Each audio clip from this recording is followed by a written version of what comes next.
Em 2001, a kart prometia uma temporada inesquecível, com uma das novidades sendo uma corrida no oval do Texas. Realmente, esse ano ninguém esquece, mas foi pelos motivos errados. E um deles reside na pista texana. Eu sou o Rodrigo Vilela e antes da gente continuar, o pedido que eu faço sempre para vocês, deixem o like nos nossos vídeos, compartilhem nosso conteúdo, inscrevam-se no nosso canal e ativem as notificações, porque a gente precisa e porque a gente gosta bastante.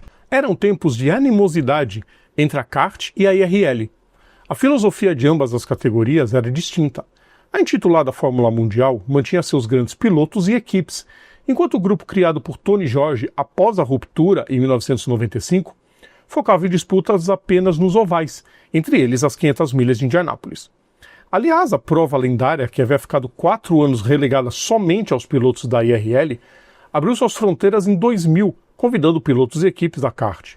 Logo de cara, Juan Pablo Montoya da Ganassi sobrou na disputa e venceu. Era um momento de balanço na estrutura da categoria chefiada por Joe Heitzler, que ocupou o posto de presidente da entidade após a saída de Andrew Craig. Mas o ano prometia. Os envolvidos davam de ombros para a crescente popularidade da IRL e focavam em rivalizar com a Fórmula 1. O grid teria em média 27 carros por corrida, um recorde.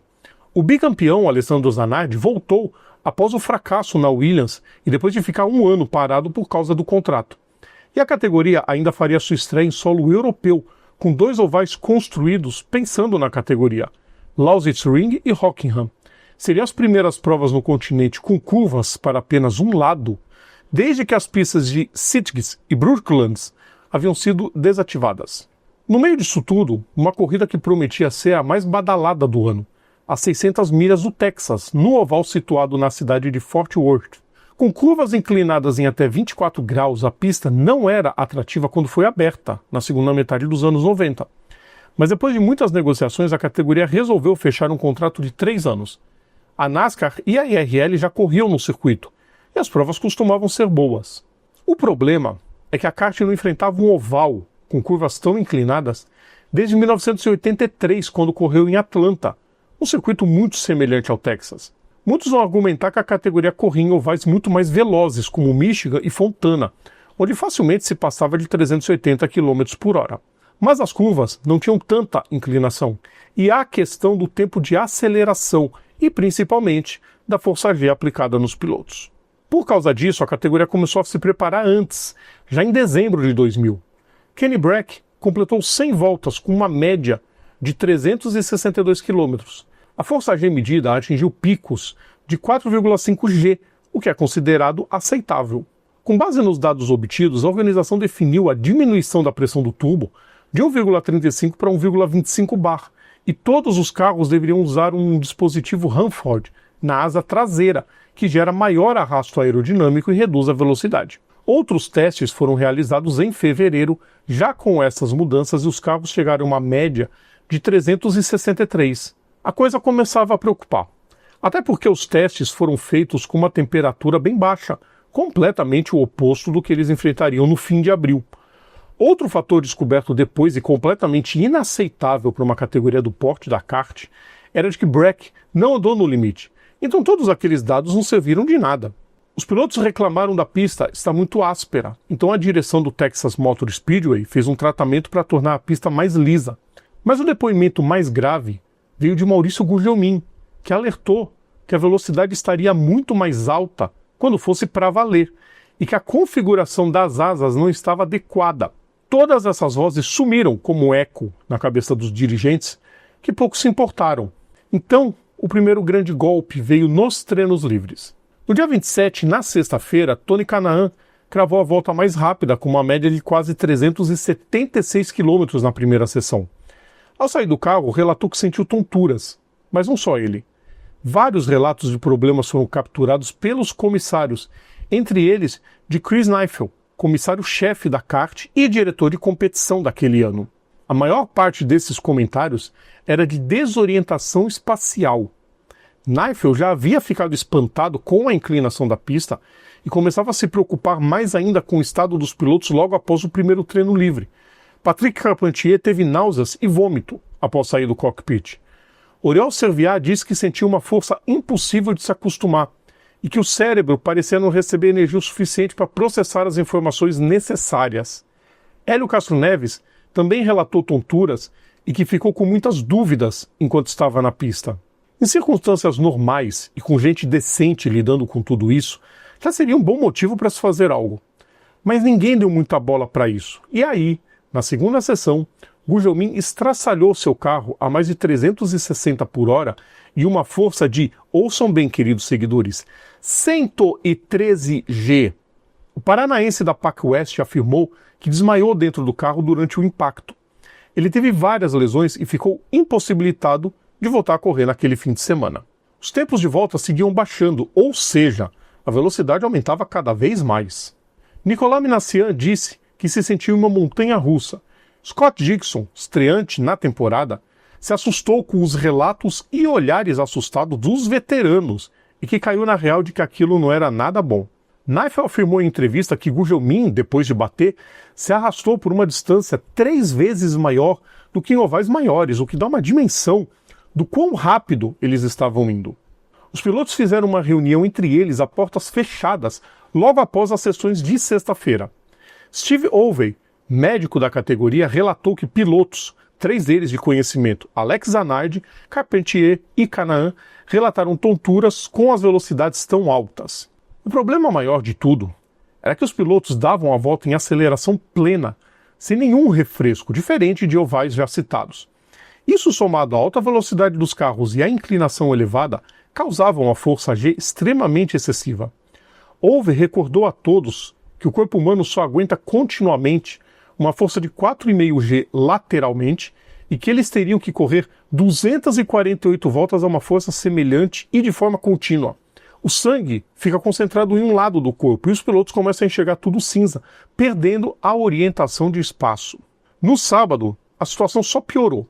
Durante o treino livre 3, as médias passaram de 380 e os pilotos estavam sendo expostos a forças de 5G nos 18 dos 23 segundos de volta, uma insanidade completa.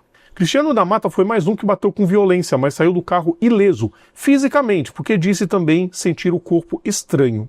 Após o fim da sessão, Katja Lauterbach, chefe de relações públicas da Nilma Haas, entrou na sala do Dr. Ovey e relatou que seus pilotos estavam tendo visões turvas em suas voltas lançadas e que mais gente definitivamente não estava bem. O médico disse ter se impressionado com o relato e prometeu averiguar depois da classificação. Breck fez a pole com média de quase 376. Ao final, Ovey se reuniu com todos os pilotos para saber das condições físicas durante a tomada de tempo. Todos afirmaram não ter sentido tonturas. Então ele perguntou se alguém tinha tido um apagão ou se estava com muita sede. Aí Castro Neves levantou a mão e disse ter sentido muita sede na noite anterior, o que também era um sintoma da exposição a níveis altos de força G. Aí abriu a porteira e vários pilotos acabaram falando. Os relatos eram assustadores. Alguns deles falaram que perdiam a consciência entre as curvas 2 e 3. Outros que não conseguiam manter o equilíbrio depois que saíam do carro.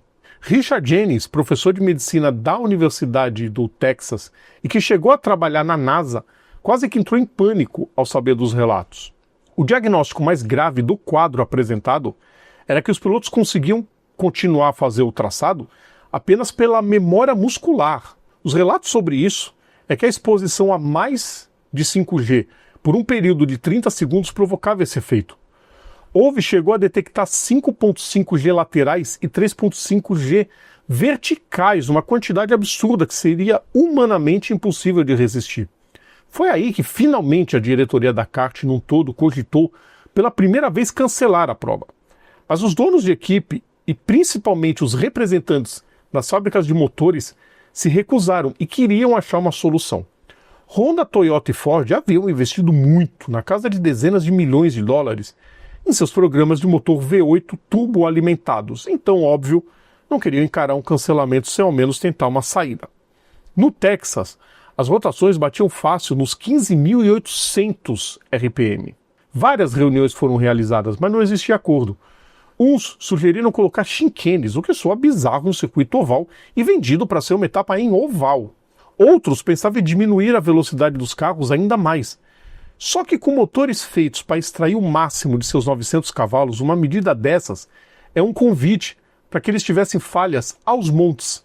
No domingo de manhã, uma reunião adiou o warm-up. Nela, Heitzler conversou com todos os pilotos, donos de equipes, representantes das fornecedoras de motores, patrocinadores, enfim, com todos os envolvidos em busca de algum jeito milagroso de se fazer a corrida. Em vão. Assim que a reunião acabou, Heitzler anunciou o cancelamento da corrida.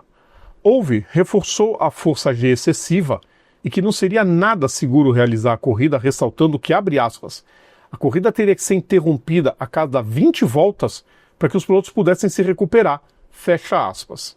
O proprietário do circuito processou a kart, alegando negligência. Segundo ele, poderiam ter sido realizados mais testes antes para verificar tudo isso. Na verdade, se tivessem ouvido os pilotos especialistas desde o início, tudo isso poderia ser evitado bem na vibe do Pica-Pau, sabe? Se o Pica-Pau tivesse avisado a polícia. Pois é. O processo, na casa dos milhões, pedia um ressarcimento das despesas dos proprietários e reembolso do público. O acordo fechado em outubro de 2001 não veio a público, mas estima-se um desembolso entre 5 e 7 milhões de dólares, além do cancelamento das provas dos 2 anos seguintes. A partir dali, tudo foi desmoronando para a kart, que já não vivia um grande momento financeiro.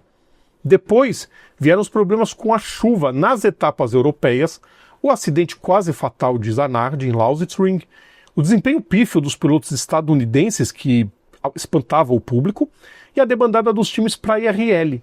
Primeiro a Penske ao fim de 2001 e no ano seguinte Ganassi, Green, Andretti e Maurice Nunn, além de Fernandes e Rahal, que ficaram nas duas categorias por mais um ano. Honda e Toyota também largaram a kart de mão e a falência foi inevitável, dando lugar à Champ Car, que existiu de 2003 até 2007, até a reunificação de ambas as categorias. E tudo isso aconteceu por causa de uma corrida cancelada. Agora, cá para nós, né, pessoal?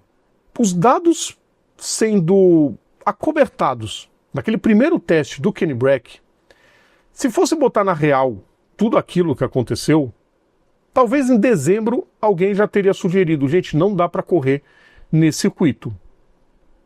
Mas sabe como é cabeça de dirigente, né? Eles querem, de todo jeito, sacrificar os pilotos em nome do espetáculo, em nome do dinheiro, em nome da grana fácil.